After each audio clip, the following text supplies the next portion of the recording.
Hello, Orville Nation. How are you guys doing today? We have a very, very exciting guest for you guys here today. Hello, Taylor Beats. Hello, Elihu. Hello, Robert. Hello, Crixus Maximus. Hello, Adega. Hello, everybody. Um, it's a different time that we usually stream, but our friend is in Europe, and so we're doing a daytime stream for the North American continent. Let me introduce our lovely and talented Raquel, Comtech scholar, Hello, Organization. Hi, Bernard. Welcome to the show. Hi, Raquel. Thank you so much. Thank you for having me. and George Peter Gatsis. You all know who he is. Hello, What? George. You didn't use the word lovely, George Peter Gatsis?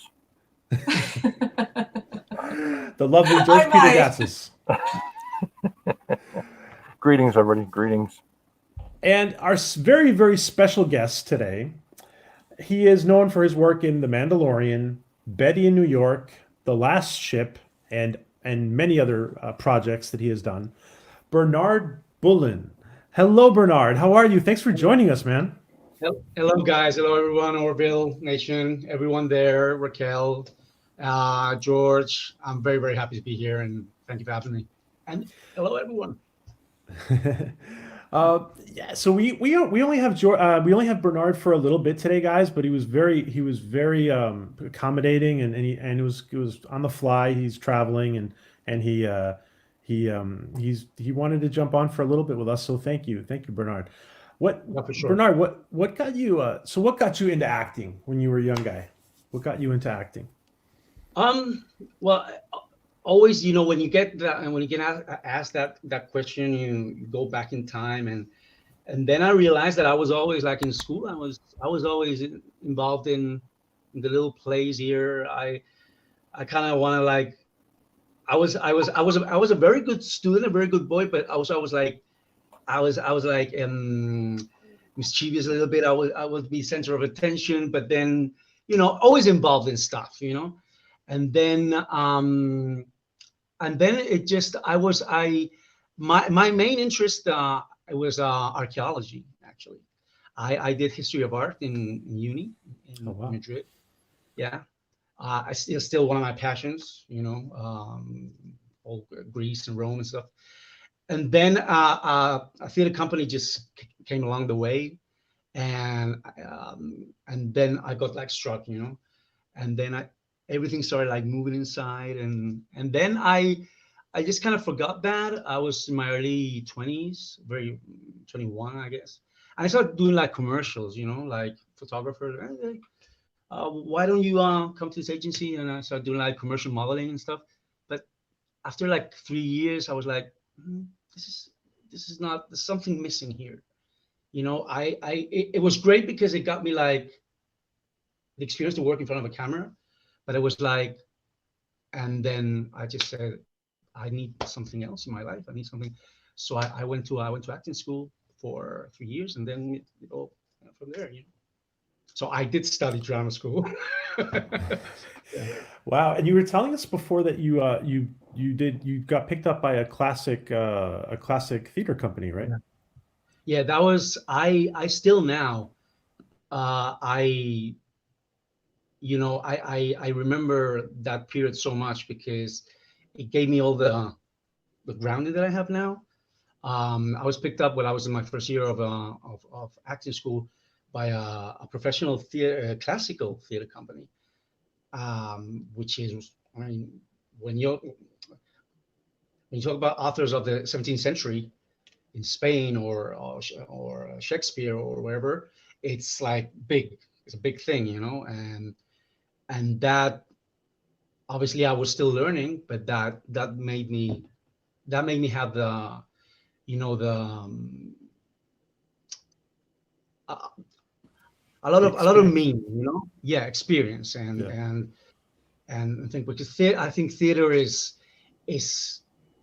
I think it's basic at first, to then when you start, because it gives you all the experience and all the best and all the worst also, it's really hard.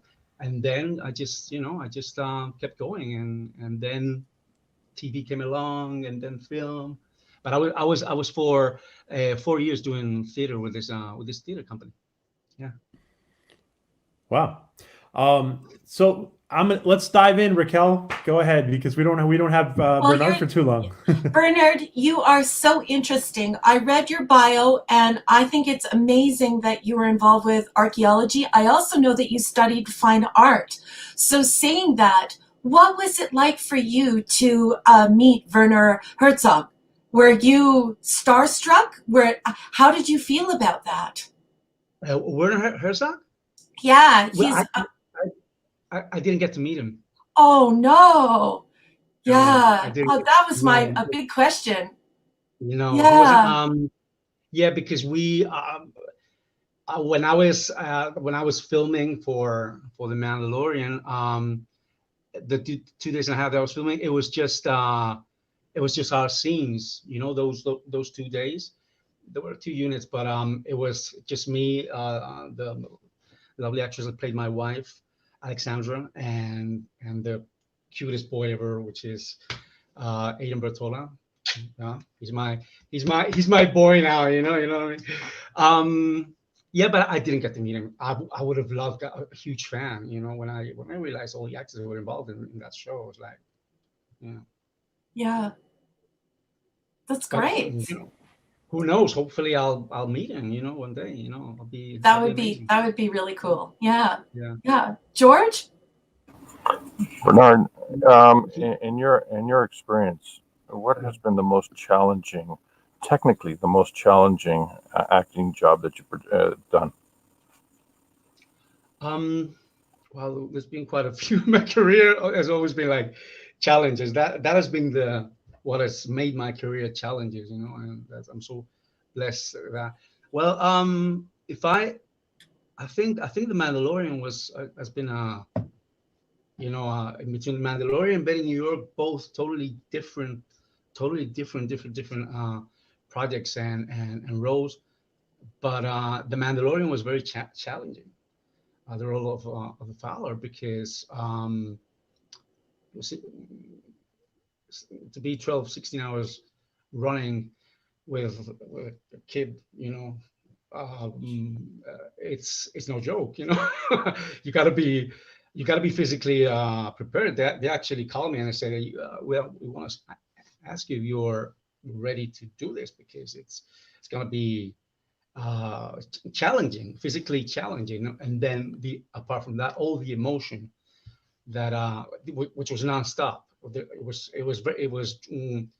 an intensity of dramatic scenes that I had done a lot of dramatic scenes before, but not so intense in such short time and so many hours, you know.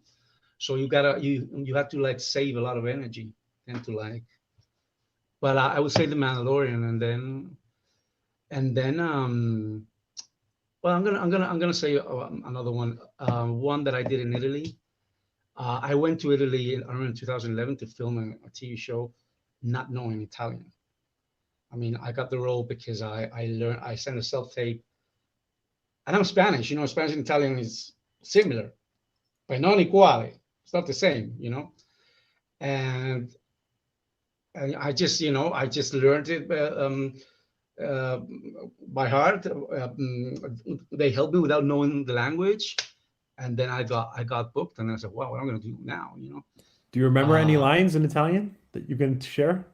Allora io parlo italiano per questa cosa. Okay. Now I speak Italian fluently because of that. I was like 6 months going traveling there, and obviously I had to like get a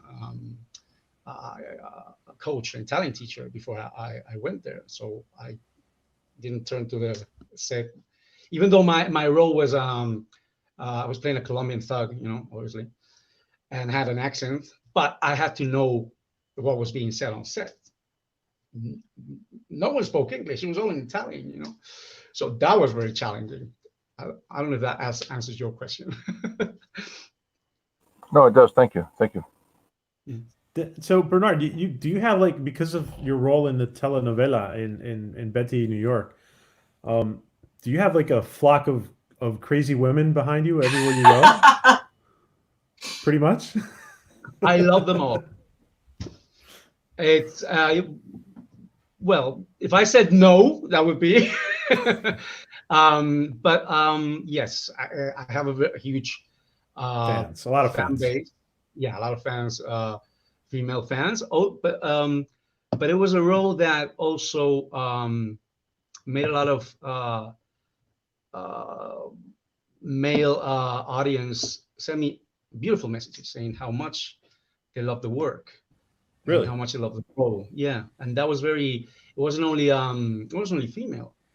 Obviously, the fans are on social media are mostly women, but then you get messages from other colleagues or even fans that are male fans, but saying how much they like the role, But I'm not complaining. I'm not complaining about the crazy. When I think about the Mandalorian and I think about when we checked under his hood, I'm not gonna lie, I was kind of hoping it was you. You're easy on the eyes, Bernard. Women love you. You would have made Thank a you so great much. Mandalorian. Thank you so much. I appreciate it. Thank you. Maybe Thank you. season 2 or season 3. Maybe. Yeah. I mean, we now know there's going to be at least 5 seasons, so there's Yeah. the opportunities and the stories behind the Star Wars universe are immense. So, right. Well, one of the things we do when we're not interviewing and we're interacting with the chat, Bernard, is we do a lot of speculation. So I imagine that when you leave us, we will stay on and all kinds of theories of what's going to happen is going to spark after Which you I will leave. not be able to hear, so I won't be. Exactly. Okay. Speaking of which, Star Wars fans can be pretty intense. Do you have any fan stories? Are you doing any conventions? How are you engaging with the Star Wars fan base? So far, it's been amazing. I mean, all the approach I've been having, and all the fans have been super respectful and very super nice, super loving. I was, I knew that it was a huge, thing to get this role. But then it's afterwards when you start seeing all the feedback from all the fans, in the Star Wars universe. I mean, and still, when I'm doing interviews or fans ask me for a line to that I want signed pictures and send them to them. Well, I do.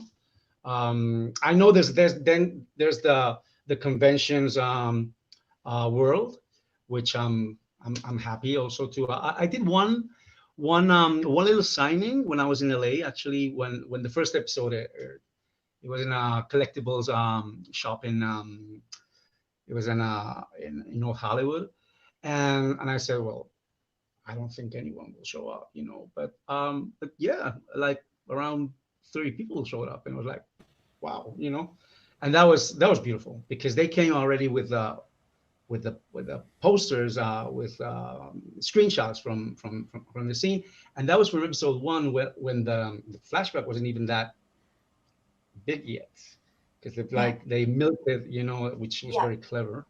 It was very, very, very clever to do that. Jon Favreau, but I mean, and just the sign, and the faces of the little kids and all that was really, really, really nice. Well, I'd like to give a shout out to Edmonton Expo and all of the convention people. The ladies, I'm speaking on behalf of the ladies, we all want to meet Bernard. Any man who can hold a child 70 pounds up in the air for an entire afternoon. And he's also really easy on the eyes. So please book him. I would like to meet him and get his autograph.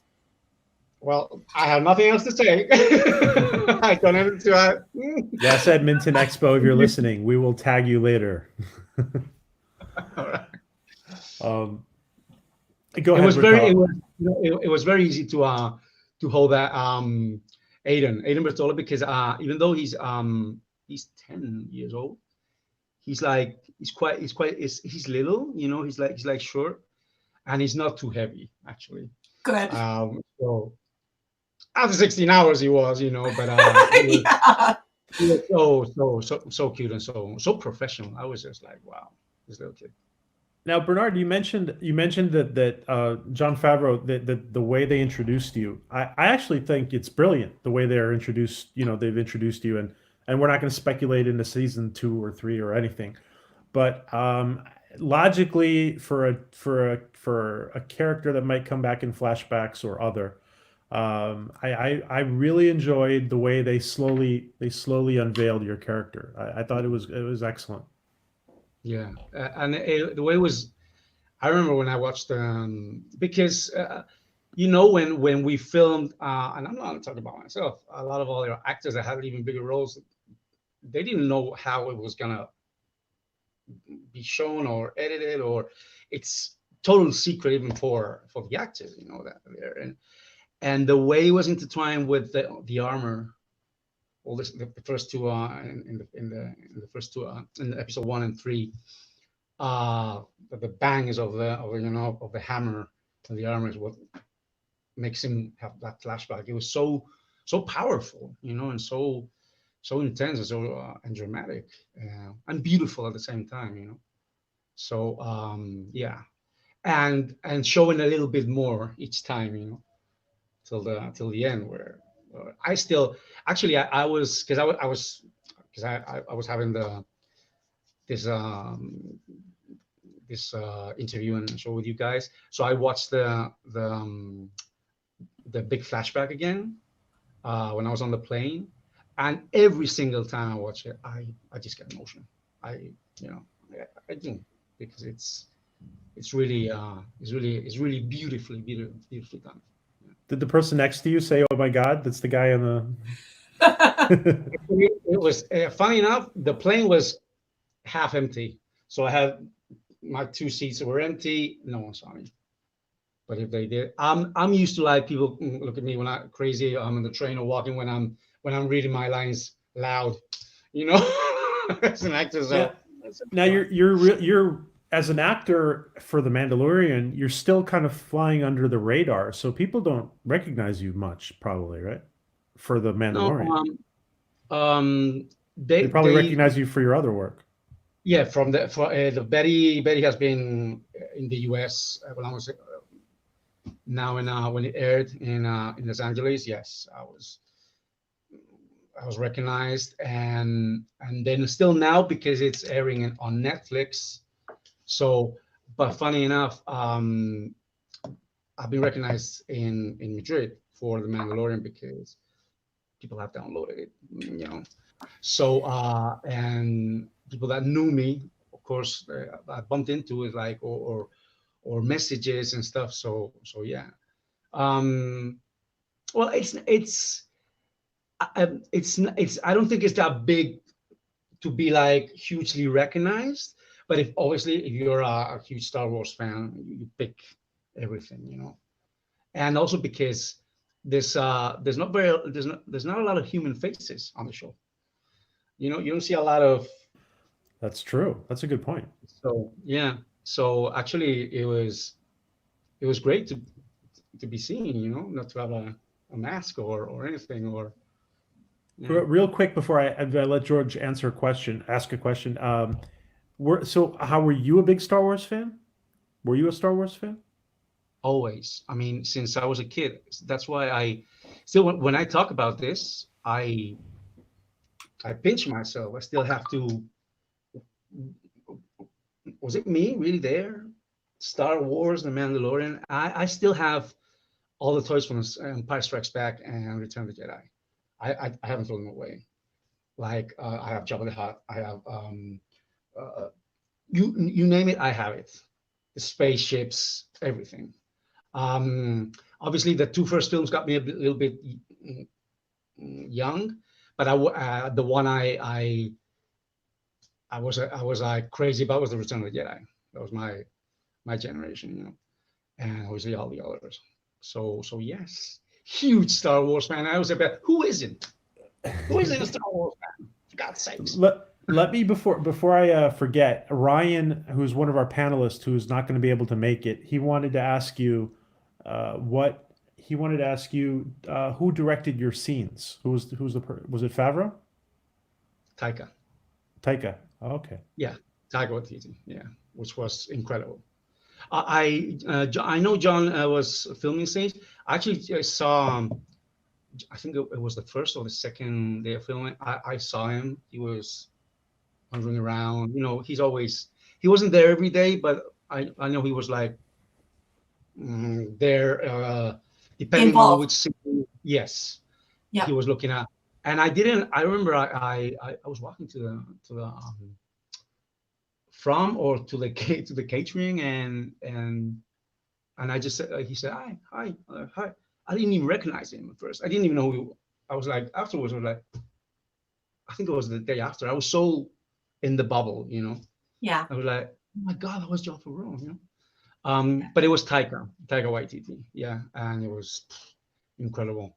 I mean, he's a very, very, very special guy, very funny, and he has a view of and a sixth feeling of how to do things that is incredible, and with such sensitivity, and at the same time very, very powerful, and he makes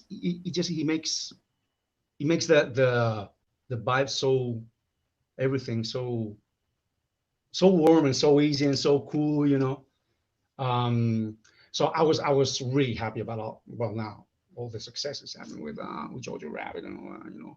But yes, it was Taika Waititi was my George, do you? I'm going to let you ask a question now. Sorry. Yes. Since you're very well aware of Star Wars and the fan base, and you must suspect, I'm assuming, that even the smallest detail is going to be considered and talked about for many years. In fact, generations to come.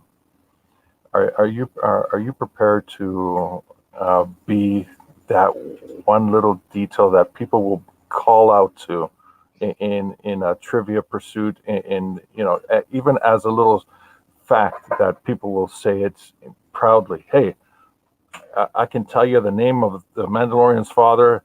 I can tell you the name of the actor. I can tell you, what he was wearing at the time. All these little details. You're gonna. I mean, basically, you're gonna be part of the social media experience of Star Wars for the rest of your life. I mean, how do you feel about that? No pressure, Bernard. And before you answer, Bernard, let me just add to that question, because Anti-Trekker asked a very similar question. Do you realize you're going to be part of the series that saves Star Wars? Oh, lovely thing to say. You all just want to make me cry right now, right? Well, the quality of your achievements, lives in immortality after you pass, and this is huge, even just for a minor, cameo.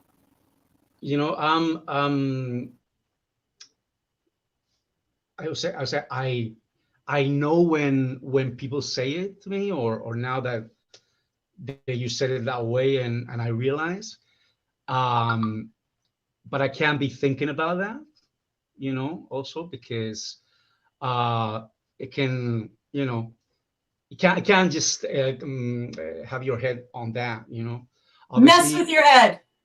Yeah, just be blessed and grateful, and I'm proud of the experience, and to be part of the Star Wars universe, which is something that I really I never in my wildest dreams, and so incredible also, because it just shows you just never know how life is gonna turn out. What I do know is that hard work pays off, and that's something that for us actors we always have to have it in our heads, because even when it doesn't pay off when you want or the way you want, it does in many other ways, So I'm already experiencing a lot all this amazing feedback and be part of the Star Wars universe. And I'm enjoying it so much. I cannot. How could I not? But I'm also with my personality, which is I try not to, I'm intense, believe me, but I know in this case and with such a huge thing, you gotta have your feet on your head on the. Well, stay grounded. You want to stay grounded. But yeah. I let you, George, say all those things. I cannot say it. It's not good if I say it, but you can say it. But thank you so much. Well, if I'm I don't know, 5 years time or 4, if I'm at game nights, we're doing trivia, and I see that question, a question about me. I mean, come on, imagine. No, I can't. Raquel, do you have another question? Yeah. This time I just want to shift gears because I want to know a little bit more about you. So I heard that you moved to LA a few years ago. So I just want to ask you, what do you miss about home? Is there music, food, any specific thing that you miss from home? You know what? I've been 10 years I moved out. I left Spain in 2009, and since then I've been having home in London, still my home back in Madrid, then to LA nearly 5 years, which was home, and I still consider it home. So that's the life of the international actor, that you love your work so much that you just go and adapt where work takes you, And it's easy to say, but it's not so easy. And for nearly 5 years, LA has been my home, and I just loved it. I mean, it's people say it's a city that or you love it or you hate it, or I just the opportunities in work are so amazing, and there's so much, a lot more than it's not only work. It's beautiful things to see also. So you can get the car and you can do a road trip. A beautiful scenery. It's hiking. You can't do hiking in London. You can't do hiking in Madrid. You can in LA, amazingly. So you have to come to Canada. If you come to Canada, I know Canada. I was in I used to go to Toronto. Oh, lovely. I had a girlfriend there. You have to go to Vancouver. You have to go to Vancouver and go hiking in Vancouver. You'll love it, Bernard. It's just beautiful. I can't wait. No, really. That's it's on my list, Canada.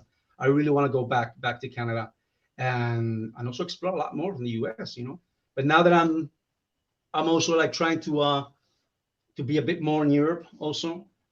I think at this point that I can like be traveling and maybe I don't have to be in one place so long. But yeah, home. Where's home? What's home? It's an international life you have now. Yeah. Yeah. Well, thank you for answering the question. Oh, no problem. I extend my answers a lot, but sometimes the answers are not, when you have this crazy life, it's very difficult to just answer, like black, white, yes, no. It's impossible, So, but you know what? It makes all of your stories interesting, Bernard. You're complicated, but you're interesting. So that's good. I am complicated. I am complicated. That's why they put me for the Fowler and Mandalorian. Bernard, for the conventions, when if and when you start doing them, I know that some of the actors find it difficult to fly often to Europe, to the conventions in Europe. So you have an advantage there because you're already in Europe most of the time. Yeah, and now it's launching. Disney Plus is launching now in the 24th, right, in March. Now 31st first, now 24th in March. So is it okay? So yeah. So I'm in Europe. Yeah, I'm gonna be in Europe. George, while we still have Bernard here, do you have another question? Yes. While you studied your craft traditionally, what has been the biggest learning curve behind the cameras as opposed to being on stage? Well, it was the transition wasn't easy. I think for every actor that you do so much theater and you start doing theater and then you want to do TV because it's such a different it's just different techniques. And then working, what has been amazing for me has been because I worked in different countries, in different markets, and I had to adapt to that. I had to learn the way of that craft, adapting it. But I have to say that my learning, my big learning and strength as an actor technically has been here in the US. I think the four and a half years that I've been there, it rocketed. It was like, because I think American technique is the best for TV and film. I come from a culture that we move our hands all the time, and we do a lot of things with our eyes, and I'm very expressive, and to be able to express a lot, but just with your eyes, or with a tiny gesture or smile, or it's incredible. So yeah, I think in America it's been great, because then obviously your craft, your natural, everyone has a natural craft and personality, even though you study it the traditional way, and there's techniques all over in schools, and you just have to adapt that, and then to the way you are, and to the way how they want things, because sometimes it's very particular to work with different markets or networks, how they want things, but always with your personality. And I think it's amazing what's happening now in American TV and film, because you see so many. It's so ethnically, it's so diverse, and that's incredible. That's really amazing. Yeah, you know what? I have something that just popped into my head, and this only works if PJ makes Bernard the full screen.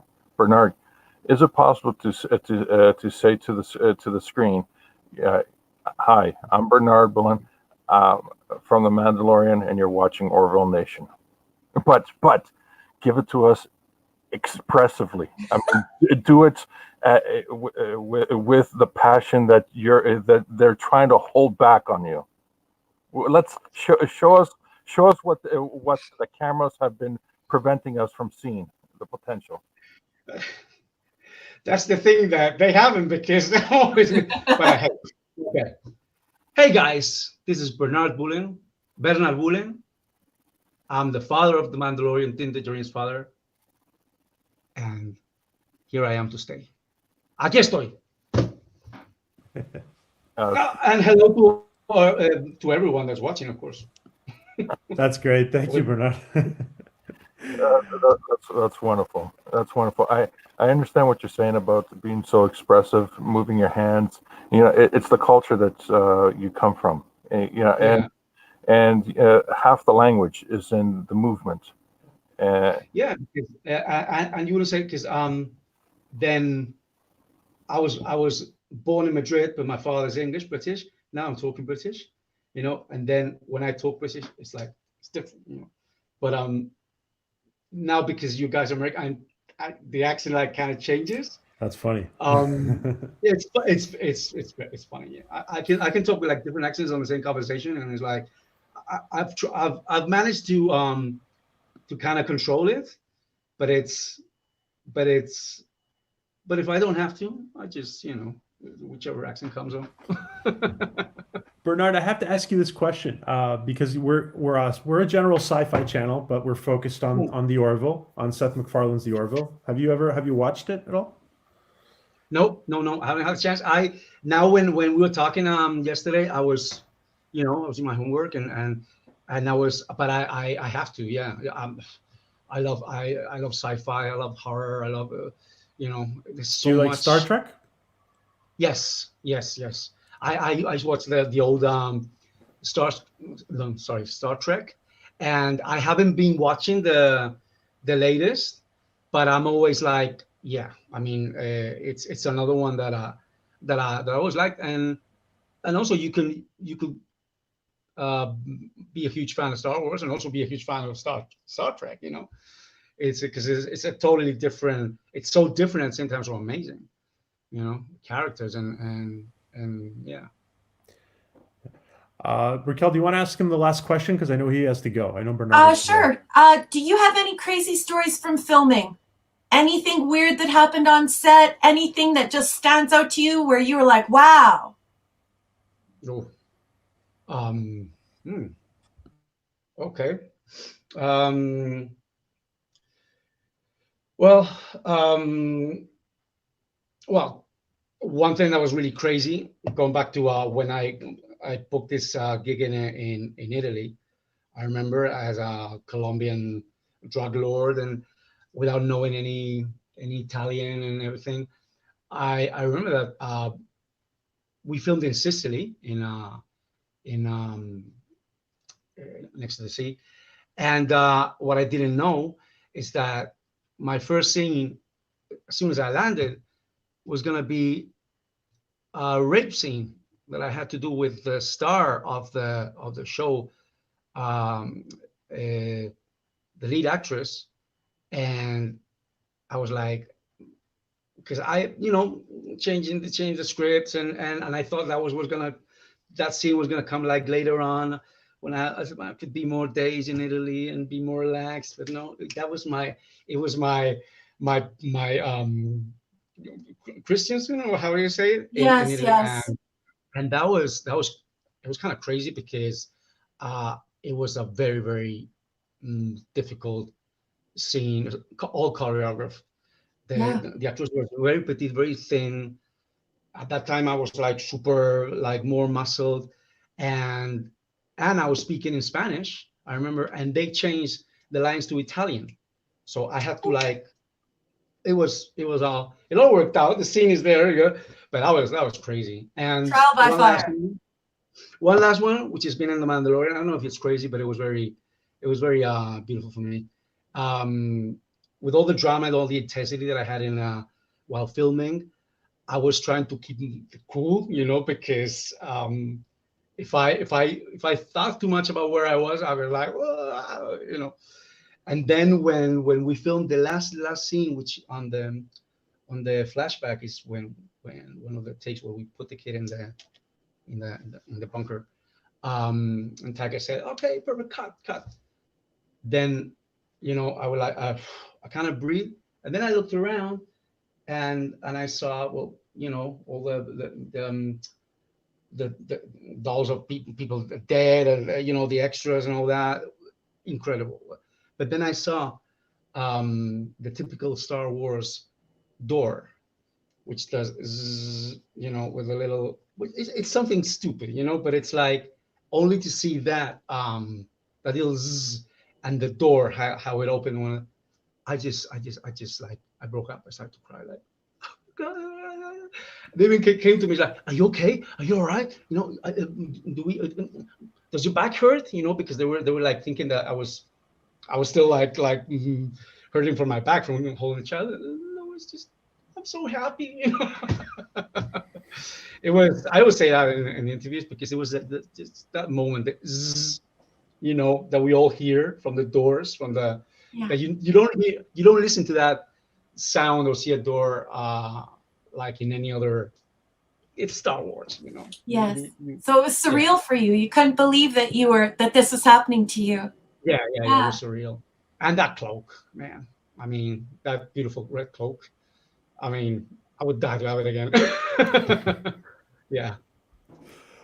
Bernard, we reached the time that you told me, Mm. so I don't want to keep you any longer. And the only thing I would say is that you're very welcome to come back and spend some more time with us anytime soon.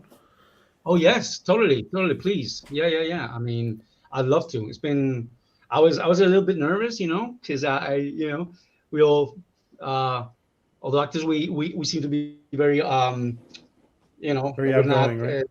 yeah, but then we have our little insecurities and we get nervous and stuff. It's been like really, really nice, and I just love so much the cartoon of George, Peter. I mean, I love it. I love it. Yeah. He said he's going to send you a copy, and I love yeah, it. George is very talented. we'll exchange contacts after the show. Yeah, for sure. Because I love artwork and I love artists. I mean, I think you guys do such a beautiful, beautiful, amazing job. With your hands. So type of art. So. Any words for the people in the chat before you go? Well, thank you so much, everyone, for for the interest. PJ told me, thank you all for having me here, for the interest I've seen on Twitter. I'm very, very happy to be part of the Orbit Nation community now, and I'm happy to to talk to any fans through Twitter or Instagram, because I always reply to everyone, So thank you so much, and yeah, and I'll check everyone. I'm getting quite active now on Twitter. It's something I've learned for the last months and enjoying it. I didn't enjoy it before, Great. but now I am. So yeah. Well, thank you so much. Awesome. Well, thank you, Bernard. We're going to stay on and talk, but I know you need to run. So thank you very much, my friend, and you're always welcome back. Thank you. Thank you, Bernard. Thank you. Oh, You were great. wait, before you Thank go, you, George. before- And hope to see you soon. Oh, okay. Bernard, before you go, Yeah. what are your social media accounts so that the fans can follow you? Yeah. Instagram is at BULLEN. So it's B Bullen. At B Bullen, a lower cap, and Facebook is just my name, Bernard Bullen, and Twitter is at Bernard Bullen. Both these capital B's. We have your Twitter. Yeah, we have your Twitter. Okay. Yeah. We will And that's post it. that. Yeah, that's the only ones I have. That's wonderful. I will follow you. Look for my following, and we can connect through social media. Awesome. Thank you so much, man. Thank you. Thank you. Bye, Bernard. Enjoy the chat. Be good. Get Be some good. sleep. Yes, Get we're going to some talk about sleep. you. We're going to talk about you now. I can. I have a dinner now. I have to go to, but I'll sleep. There's a very comfy bed here in the hotel. Ciao. Thank you. Bye, Bernard. Oh, how do I? You hit. PJ will put the. I'll take you out. Okay. Okay. There we go. Okay. Great. So Before we lose everyone, I want everyone to stay tuned, but I would just like to take a moment for everyone to recognize that today is the 5th anniversary of the passing of the great Leonard Nimoy. So, have him in your thoughts today. He was an absolutely wonderful man. If you would like to do something in Leonard Nimoy's honor, you can get a hold of his granddaughter, Danny. Together, they formed Live Long and Prosper. It's a store. And I know that Leonard Nimoy, it was very near and dear to his heart for us to support COPD research. And that doesn't mean that you have to donate money. Just share the awareness, talk about the film, and have Leonard Nimoy in your thoughts today. Thank you, Orville Nation. great. Thank you, Raquel, for reminding us all of that. That's we all remembered him. Yeah, we started seeing the post yesterday, and we were all reminded of that. So before while we still have everybody here, I didn't want to talk about certain things in front of him because I didn't want it to seem like he had, he's being a very good boy about it, everything. So, what do you guys think, Raquel? What do you think? Where do you think his character might go in the future? I hope it goes somewhere. I just power watched, like I binge watched the whole thing. So I'm a Star Wars fan, but I'm a Star Wars fan of the original trilogy. I don't want to offend anyone, but I haven't been interested in Star Wars since The Mandalorian. Now that we have space cowboys again, and we're telling really cool stories again, and we have gunslingers again, I'm all in. So I just power watched the whole thing last night. I just absolutely love this show, and I really hope that they do something with his character. And the fact that he's able to control his accent may mean that they can move this character forward. Because remember, he was in 3 episodes. The first 2 episodes, his character didn't even have a name. Now all of a sudden, on the 8th episode, the character has a name. And let's face it, I love Pedro. I think he has a beautiful voice. I think he's really cool. But I wasn't joking when I said that when we looked under the hood, I was kind of wanting someone more like Bernard than Pedro. Pedro's a wonderful actor and stuff, but at the same time, I kind of like having a sexy hero. So just love the show all the way around. And today, Bernard showed me that he's able to control his accent. I think that's something that they can work into the show and move this character forward. At least that's my hope. Another Mandalorian. Great. George, any comments? I agree. He has for a personality on and off behind and in front of the camera. He's very wonderful. You just love to hug him and squeeze him and call him George. Yep. Yep. And that's a great character trait to have, especially when you're admired by so many people. And I hope he maintains that even as time progresses and experience builds. He continues to engage the people that have appreciated him for a very long time. So let me. I want to say a few things about his character.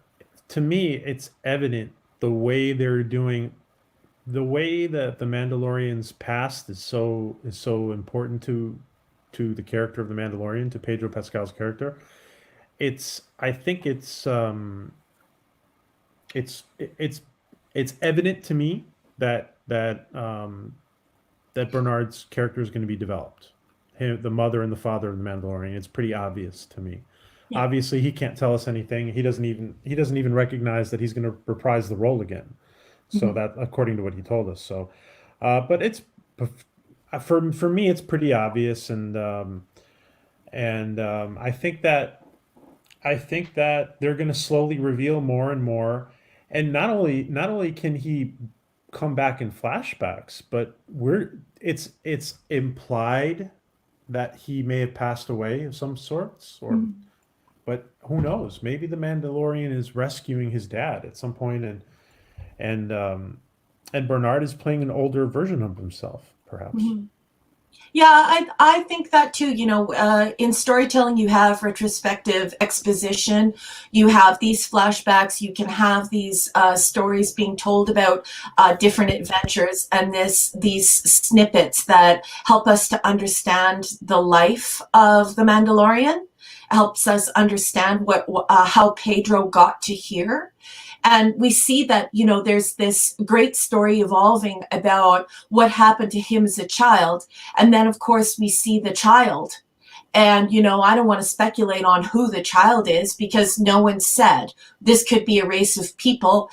There's a timeline. There's all sorts of stuff happening with Star Wars. But to me, I think it's very interesting that we have two parallel storylines going on talking about the caretaking and rearing of children and how the children wind up in the end. So we're constantly flashing back on the Mandalorian's character, how he got here, how he, how his whole life evolved and that it was very traumatic. He has PTSD, he has flashbacks. And then we have the Mandalorian going and rescuing the child, stepping out of his bounty hunter, job and saying no, like this was a foundling, this child it was in a precarious position just like me. So I totally agree with you, PJ. I think that they're just setting this up to create hopefully, I don't like to speculate, but I do like to speculate, but I'm just we not can sure speculate now. He's gone, so we can speculate all we want. Yeah, but you know what I'm saying, right? Like I just think they're setting it up to have these two stories about the childhood of these two men. Well, I don't know about the child, what the gender is of the child, but I think he's a dude. So I think it's really cool because it's like it reminds me sort of like of the Epic of Gilgamesh. You have these two heroes, and they both have these backstories, and we're learning these backstories. This is very traditional storytelling, and it's my favorite. There's no messing around. There's no, shoehorned politics and a bunch of crap going on in the background about Trump or Brexit. This is just great storytelling. It's immersive. You can escape into it, and it's quality storytelling. So I hope his character goes even further, and I hope we get way more of these PTSD flashbacks and maybe a more developed story out of that. I'm hoping that since you don't actually see the mother and father pass away, all you see is the door close, and then you hear explosions and stuff. It would be interesting if his character actually comes back as an older father, and the Mandalorian actually encounters his father, and there's a dynamic there of my son, what have you done to yourself? Look at you. You're not eating. What are you doing? Why are you going running around shooting people? Eat. Because he wasn't born a Mandalorian. Remember, the Mandalorian is a creed. He wasn't born a Mandalorian. So I think you're right, George. That's the gag. Yeah, what if his dad comes back and he's like, "What have you done with your life? How did you wind up being this bounty hunter?" George, that's a very thoughtful thing to say, and it's definitely something to mull over. I totally agree. They close the hatch of that buried pit that looks like a tornado or bomb shelter, and you don't know. Yeah. I think it's pretty obvious that he's been flying under the radar as a cast member. Like when you look at the cast, members for the Mandalorian, you don't really think about him not too much unless you've been paying attention. And so he's been flying under the radar. And like he also said, there's very few humans on that show.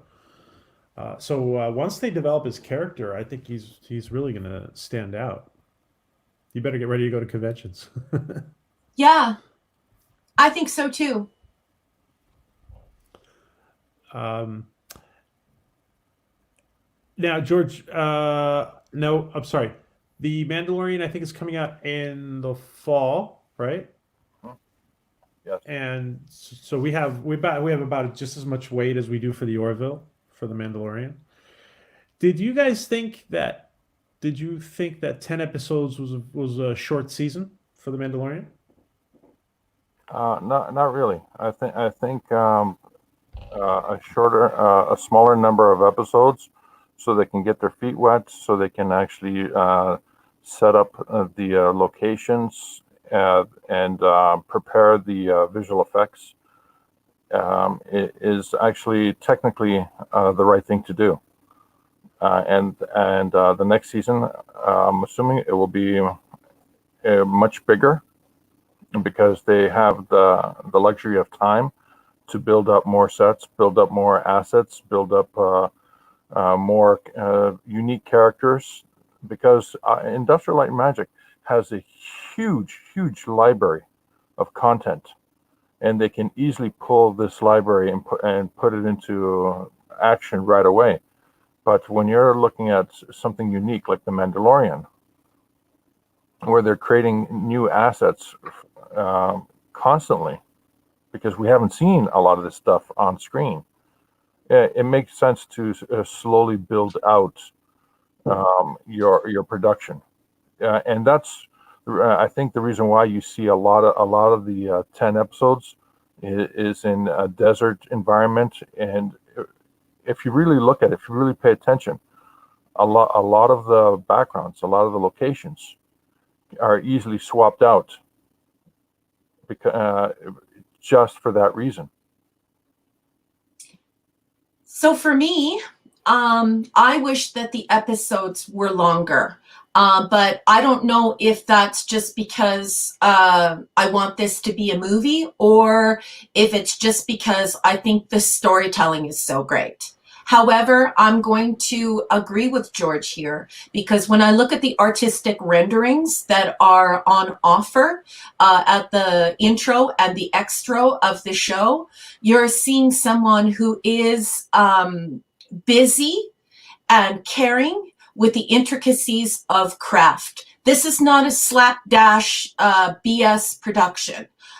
Everyone involved with Picard and Discovery, pay attention. This is how you do TV.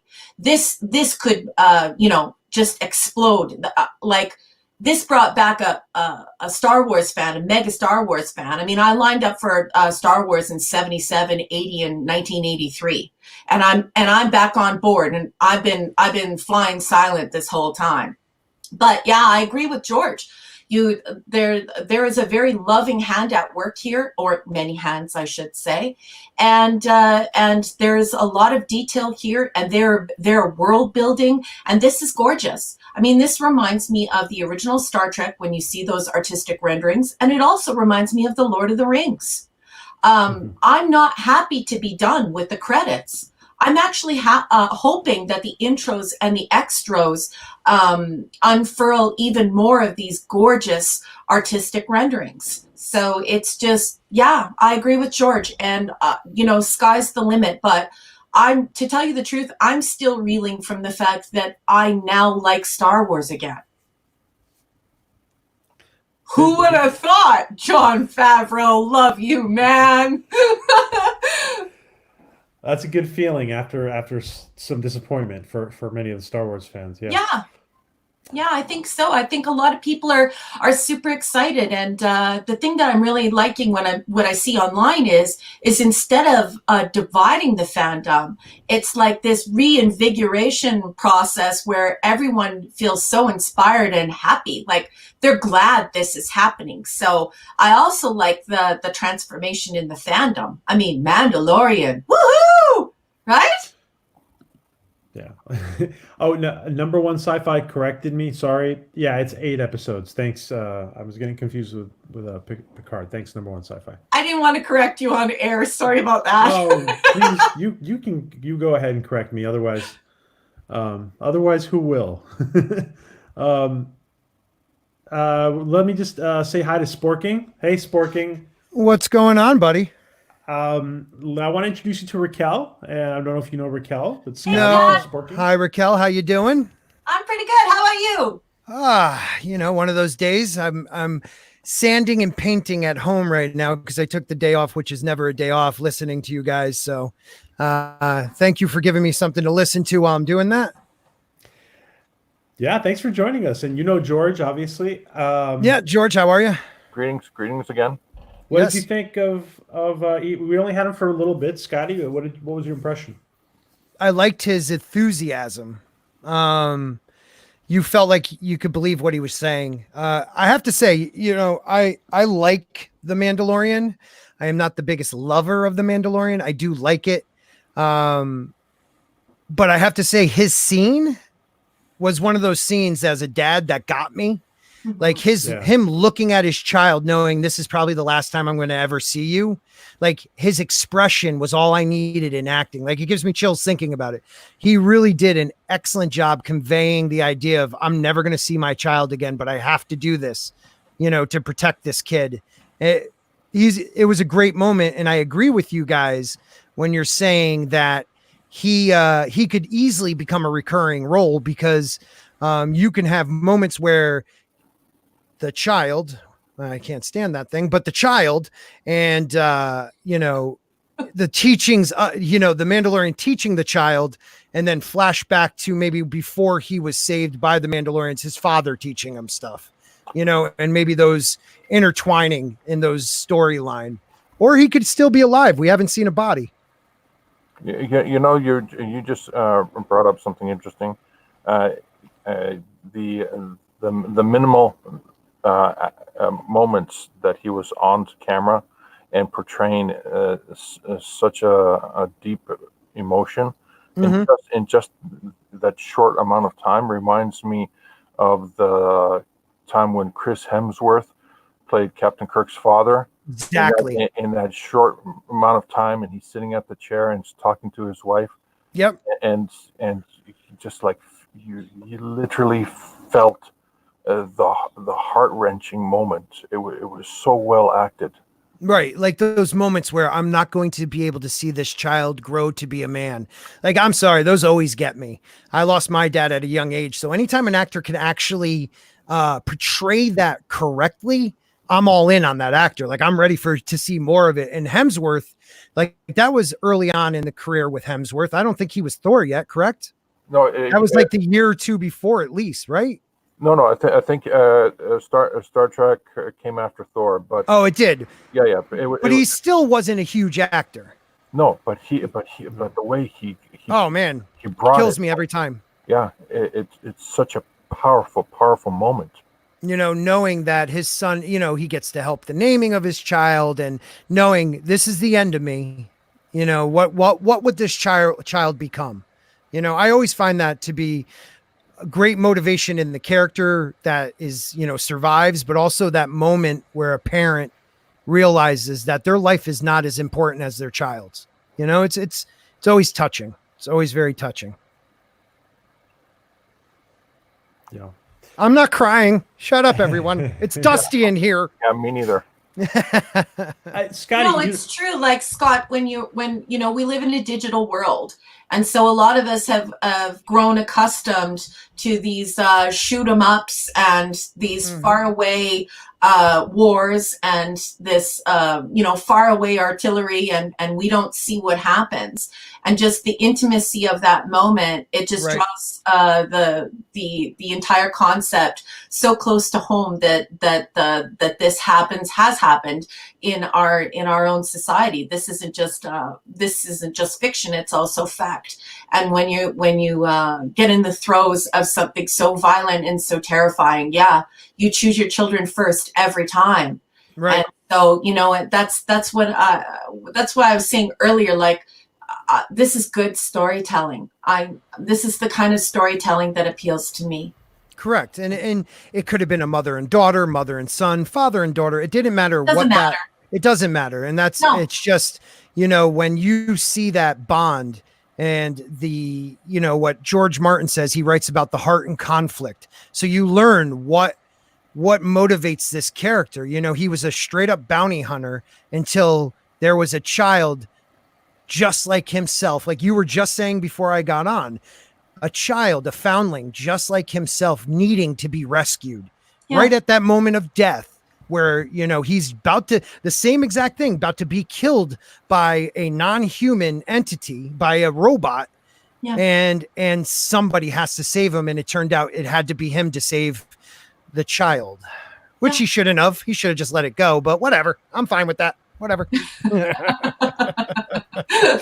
Well, I'm going to disagree. Yeah, no, and I understand that. The character throws a wrench in the canon in a lot of different ways, and I think that character was just there to explain why Rey had powers and the ability to do what she did. So I'm a little bit of a jerk when it comes to my Star Wars. So don't worry about me.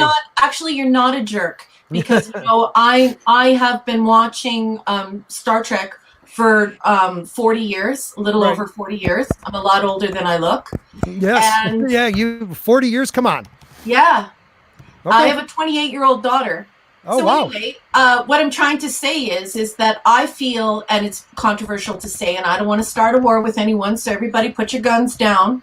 But I believe that Star Trek ended in 2005. So, I know what it's like to want to protect your canon.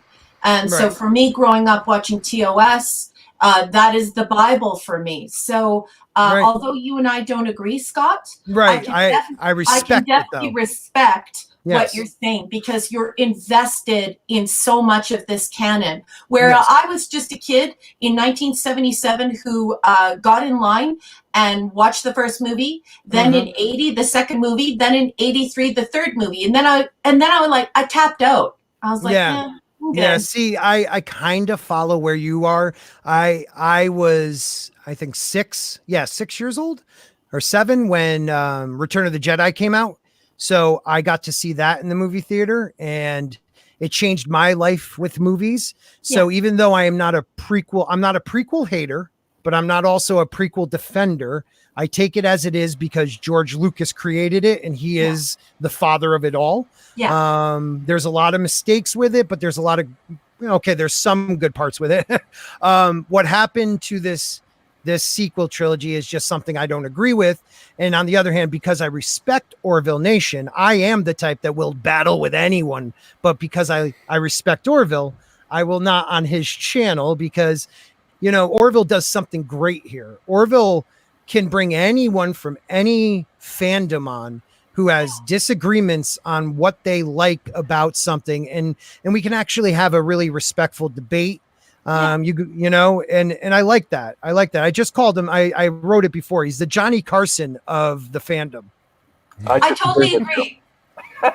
I'm gonna get that yellow shirt. That's why I like co-hosting with him. I totally agree, and that's why I like co-hosting with him, is because it's not about the war; it's about the content. Yes. And so, I really like that you're bringing up issues of canon, and you go right ahead, because that's welcome here on Orville Nation. We're about providing information to the whole nation about what we think about different things.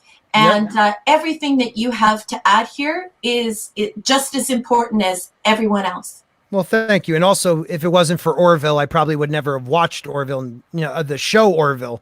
And I appreciate it. Oh, it is. It's one of those shows that I thought was just going to be a parody. That's why I never watched it. And it has so much heart. And I love that about it. I just hope it continues on. Or Seth at least gets to make the Star Trek he always wanted.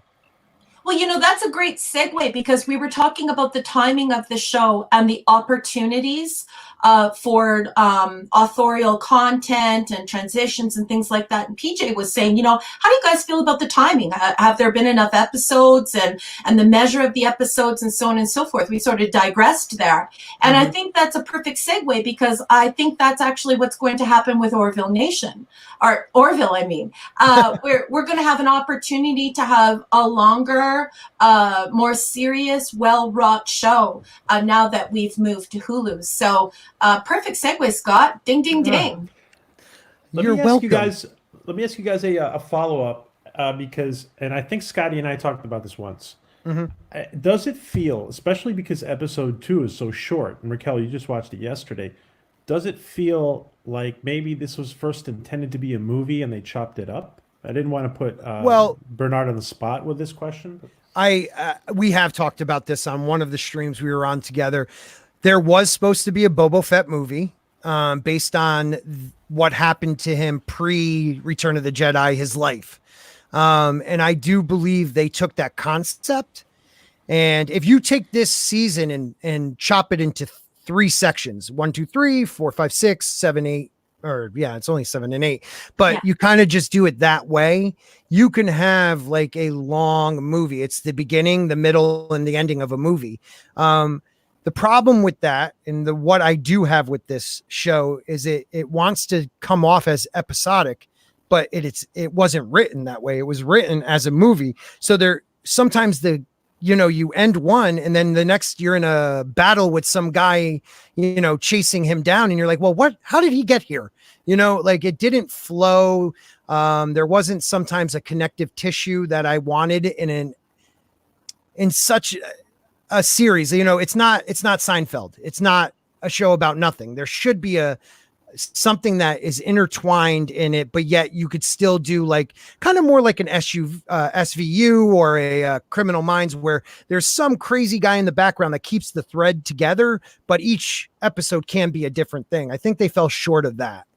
At the same time, though, what we're seeing with these streaming services is that they're not calling them episodes anymore. They're Right. starting to call them chapters. And I Right. really noticed that when I was binging it. I totally felt like that they were chapters in a book.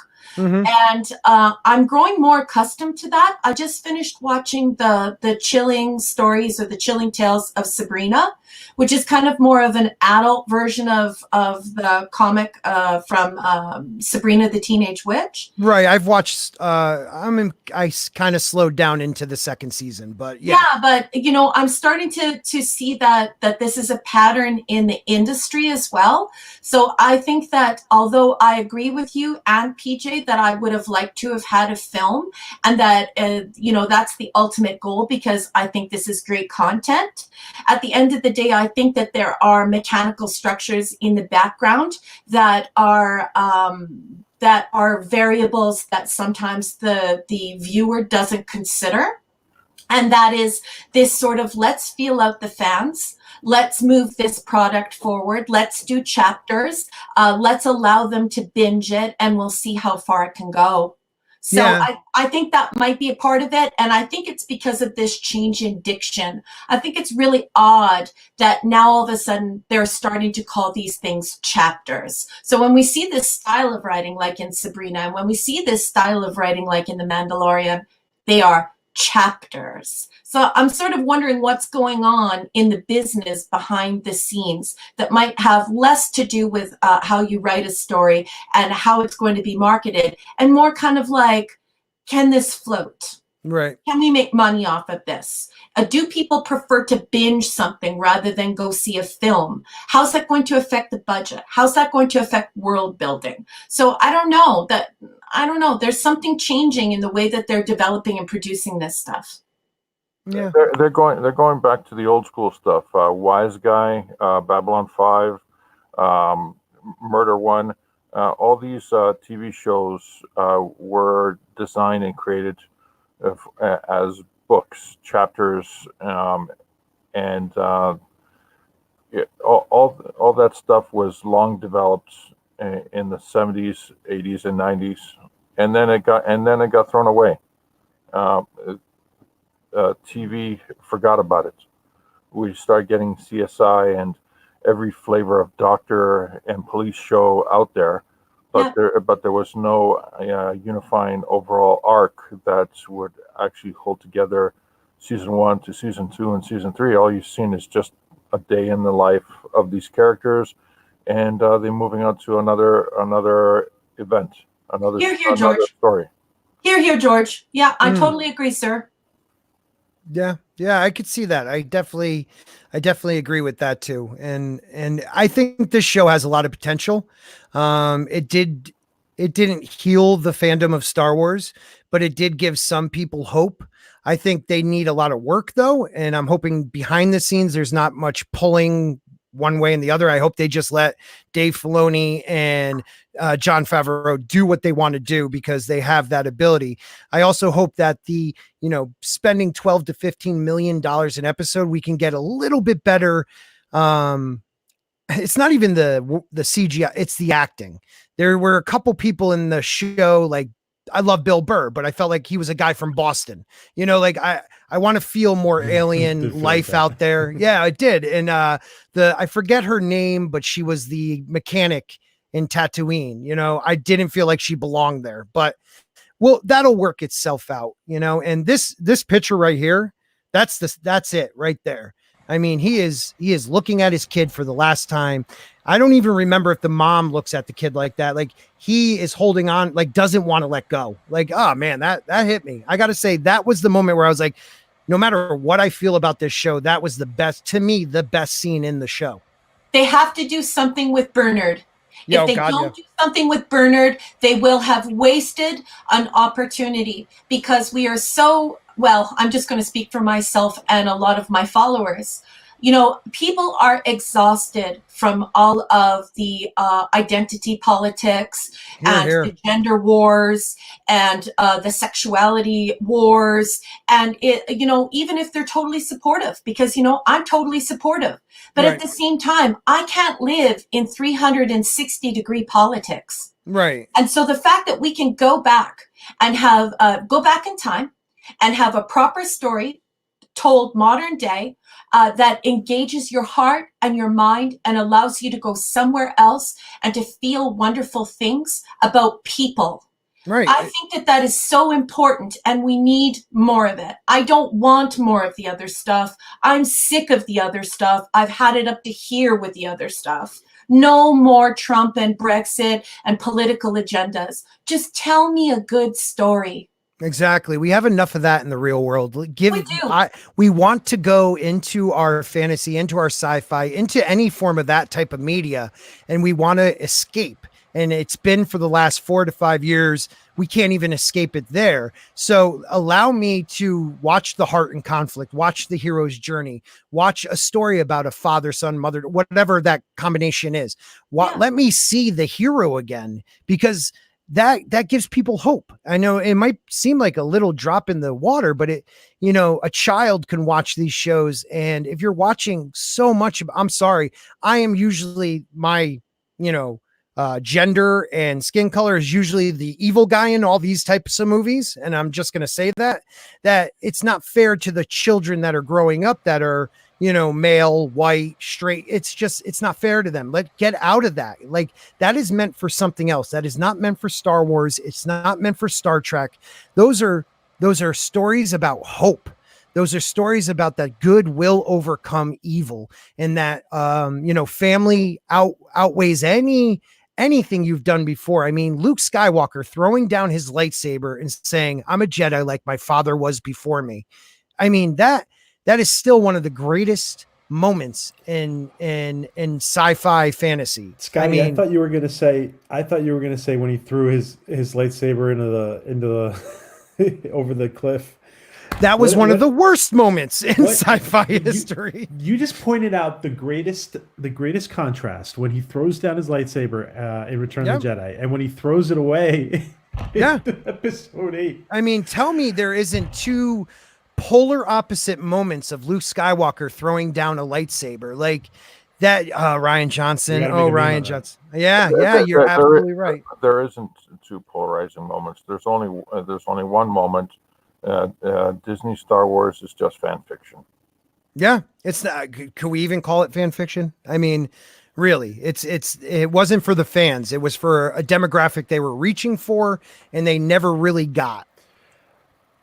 By the way, I don't know if Raquel and Sporking got to see our interview with Alan Dean Foster, but he didn't want to mince words at all. He was not liking. I don't know if I would say upset, but he was definitely not liking Episode 8, and he went so far as to do something that he hadn't done before, really too much. He said he barely had done it before.